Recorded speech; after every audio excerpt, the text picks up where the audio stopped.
അഭയാർത്ഥികളെ കരുതിയ മാർപ്പാപ്പയാണ് വിടവാങ്ങുന്നതെന്ന് Syro Malabar Sabha major archbishop Mar Raphael Thattil 24-നോട്. സ്നേഹത്തിന്റെ ഭാഷയായിരുന്നു ഫ്രാൻസിസ് മാർപ്പാപ്പയുടേതെന്നും നിലപാടുകൾ കൊണ്ട് ശ്രദ്ധേയനായിരുന്നു അദ്ദേഹമെന്നും മാർ റാഫേൽ തട്ടിൽ അനുശോചിച്ചു. ഇന്ന് വത്തിക്കാനിൽ നടക്കുന്ന സംസ്കാര ശുശ്രൂഷയിലും മാർ റാഫേൽ തട്ടിൽ പങ്കെടുക്കും.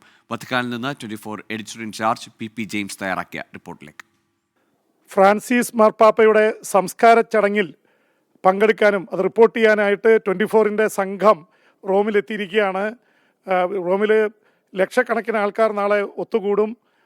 അതിൽ പങ്കെടുക്കാനായിട്ട് സീറോ മലബാർ സഭയുടെ തലവനും മേജർ ആർച്ച് ബിഷപ്പുമായ മാർ റാഫേൽ തട്ടിൽ ഇവിടെ റോമിലെത്തിയിട്ടുണ്ട്. സെൻറ്റ് പീറ്റേഴ്സ് ബസിലിക്കയിലെ പോയി ഭൗതിക ശരീരം ദർശിക്കുകയും പരിശുദ്ധ പിതാവിന് ഫ്രാൻസിസ് മാർപ്പാപ്പയ്ക്ക് അന്തിമോപചാരം അർപ്പിക്കുകയും ചെയ്തു. ആ അനുഭവങ്ങളെക്കുറിച്ച് മാർ റാഫേൽ തട്ടിൽ സംസാരിക്കും. മേജർ ആർച്ച് ബിഷപ്പ് പരിശുദ്ധ പിതാവിനെ, ഫ്രാൻസിസ് മാർപ്പാപ്പയെ എന്താ പറയുക, എല്ലാ പ്രാവശ്യവും കാണുന്ന ആളാണ്. പക്ഷേ ഇത്തവണ വന്നപ്പോൾ തിരിച്ച് മറുപടിയൊന്നും ഇല്ലാത്ത വിധം ലോകത്തോട് വിട പറഞ്ഞ് ഇരിക്കുകയാണ്.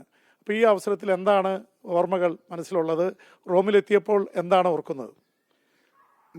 ഫ്രാൻസിസ് മാർപ്പാപ്പയുടെ ഭൗതിക ശരീരം സെൻറ്റ് പീറ്റേഴ്സ് ബസിലിക്കയിലാണ് ഇപ്പോൾ വെച്ചിരിക്കുന്നത്.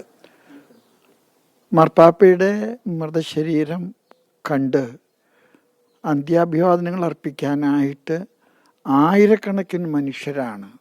ജാതി മത ഭേദമന്യേ നിലയ്ക്കാത്ത പ്രവാഹം പോലെയാണ് കാണുന്നത്. ഫ്രാൻസിസ് മാർപ്പാപ്പ ഈ ലോകത്തോട് കാണിച്ച വലിയ മനസ്സ്, ആ മനസ്സിനെ പ്രതിസ്നേഹം ജനങ്ങൾ കാണിക്കുന്ന ഒരനുഭവമാണ് എനിക്ക് തോന്നുന്നത്. മാർപ്പാപ്പ പലപ്പോഴും ഈ ഇസ്ലാം മതത്തിൽപ്പെട്ട ആളുകൾ റോമിലേക്ക് കയറി പാർക്കുമ്പോൾ അവിടെ പ്രാരംഭഘട്ടത്തിലുണ്ടാകുന്ന ബുദ്ധിമുട്ടുകളിലെ അവർക്ക് കരം കൊടുത്തിട്ടുണ്ട്. മാർപ്പാപ്പയുടെ ഒരു വലിയ പ്രത്യേകത തന്നെയാണ്. പ്രത്യേകിച്ച് അഭയാർത്ഥികളോട് മാർപ്പാപ്പയ്ക്ക് വലിയ സ്നേഹമുണ്ടായിരുന്നു. അഭയാർത്ഥികളെ ചേർത്ത് പിടിക്കാനായിട്ട് അവർ ആദ്യം വരുമ്പോൾ ഈ കടത്തിണ്ണകളിലൊക്കെ കിടന്നുറങ്ങുന്ന സാഹചര്യങ്ങളുണ്ട്. ഞാൻ ഇസ്ലാം വിശ്വാസികൾ മാത്രമല്ല, ഇങ്ങോട്ട് കടന്നു വരുന്ന ആളുകൾക്ക് ആരംഭത്തിൽ എല്ലാ മൈഗ്രൻസും അനുഭവിക്കുന്ന ഇല്ലായ്മകളുടെ ഒരു ലോകമുണ്ട്. അങ്ങനെയുള്ളവർക്ക് കുളിക്കാൻ ഇടം വത്തിക്കാൻ്റെ വലിയ സംവിധാനങ്ങൾ ഏർപ്പെടുത്തിയിട്ട് അവർക്കൊക്കെ ടോയ്ലറ്റ്, കുളിക്കാൻ സൗകര്യങ്ങൾ, അവർക്കൊക്കെ ഭക്ഷണം കൊടുക്കുന്ന സംവിധാനങ്ങൾ, ഇതൊക്കെ മാർപ്പാപ്പ ക്രമപ്പെടുത്തിയിട്ടുണ്ട്. മാർപ്പാപ്പ വത്തിക്കാന് എല്ലാവർക്കും ഒരു വീട് പോലെ തുറന്നൊരാളാണ്. മേജർ ആർച്ച് ബിഷപ്പ് റോമിലെ മാർപ്പാപ്പയുടെ സെൻറ്റ് പീറ്റേഴ്സ് ബസിലിക്കയിലെ സംസ്കാര ചടങ്ങിൽ പങ്കെടുക്കുന്നുണ്ട്. ഈ സംസ്കാര ശുശ്രൂഷകളെ കുറിച്ച് എന്താണ് പറയാനുള്ളത്? മാർപ്പാപ്പയുടെ കബറടക്ക ശുശ്രൂഷയുടെ തിരുക്കർമ്മങ്ങൾ വിശുദ്ധ കുർബാനയോടുകൂടിയാണ് അത് ആരംഭിക്കാൻ പോകുന്നത്.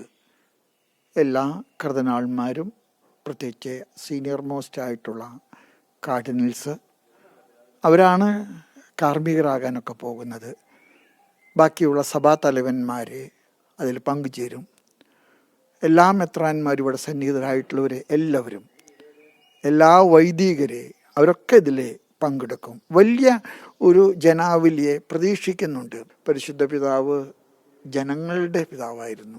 ജനങ്ങളെ സ്നേഹിക്കുകയും ജനങ്ങളെ ചേർത്ത് പിടിക്കുകയും ഏറ്റവും കൂടുതൽ അവഗണിക്കപ്പെട്ടവരെ, മാറ്റി നിർത്തപ്പെട്ടവരെ ചേർത്ത് പിടിച്ച ഒരു മാർപ്പാപ്പ എന്ന നിലയ്ക്ക് മാർപ്പാപ്പയുടെ ശവസംസ്കാര കർമ്മത്തിൽ ഈ അടുത്ത കാലത്ത് കണ്ടുമുട്ടിയ ജനങ്ങളിൽ ഏറ്റവും കൂടുതൽ ജനങ്ങൾ പങ്കെടുക്കാൻ പോകുന്ന ഒരു കബറടക്ക ശുശ്രൂഷയായിരിക്കുമെന്നാണ് എൻ്റെ മനസ്സ് എന്നോട് പറയുന്നത്. സീറോ മലബാർ സഭയുടെ അധ്യക്ഷൻ എന്ന നിലയിൽ 50 ലക്ഷത്തിലേറെ വിശ്വാസികളുള്ള ഒരു സഭയുടെ തലവൻ എന്ന നിലയിൽ ഈ മാർപ്പാപ്പയ്ക്ക് ശേഷം എന്ത് എന്നുള്ളൊരു ചോദ്യമുണ്ട്. അപ്പോൾ എങ്ങനെയുള്ള ഒരാളായിരിക്കും? കാരണം വലിയൊരു വെല്ലുവിളിയാണ്. ഇത്രയും ലോകത്തിന്റെ ശ്രദ്ധ നേടിയ ഒരു പാപ്പയ്ക്ക് ശേഷം വരുന്ന ഒരാൾ ആ വെല്ലുവിളി നേരിട്ടുകൊണ്ട്, സഭ നേരിടുന്ന വെല്ലുവിളിയുണ്ട്, ലോകം നേരിടുന്ന വെല്ലുവിളിയുണ്ട്, ഇസ്രായേൽ ഉക്രൈൻ യുദ്ധം നടക്കുന്നുണ്ട്, അതിനെതിരെയൊക്കെ അതിശക്തമായ നിലപാടെടുത്ത ആളാണ് ഫ്രാൻസിസ് മാർപ്പാപ്പ. അപ്പോൾ അങ്ങനെ ഒരു മാർപ്പാപ്പ കടന്നു പോയിട്ട് ഇനി വരാനിരിക്കുന്ന ആൾ ആരായിരിക്കും, എന്തായിരിക്കും, ഞാൻ പേര് പറയാൻ പറയുന്നില്ല, എന്നാലും എന്തായിരിക്കും ആ ഒരു പ്രതീക്ഷകൾ? ഈ മാർപ്പാപ്പ തിരഞ്ഞെടുക്കപ്പെടുന്ന സമയത്ത് 2013 മാർച്ച് 13 ഒരിക്കലും ആരും ഊഹാപോഹങ്ങളിൽ പറയാത്ത ഒരു മാർപ്പാപ്പയായിരുന്നു. കത്തോലിക്ക സഭയുടെ മാർപ്പാപ്പന്മാരുടെ തെരഞ്ഞെടുപ്പ് സംബന്ധിച്ചുള്ള ഒരു വലിയ മിസ്റ്ററി അതാണ്. ധാരാളം പേര് കാൻഡിഡേറ്റ്സൊക്കെ നമ്മൾ പറയും, പക്ഷെ ആരാണ് വരുന്നത് എന്ന് ആ സമയത്ത് കർദിനാൾമാർക്ക് പരിശുദ്ധാത്മാവിൻ്റെ പ്രചോദനത്തിൽ സംഭവിക്കാവുന്ന ഒരു വലിയ അത്ഭുതമാണ്. മേജർ ആർച്ച് ബിഷപ്പിന് മാർ റാഫേൽ തട്ടിലിന്റെ പ്രത്യേകം നന്ദി.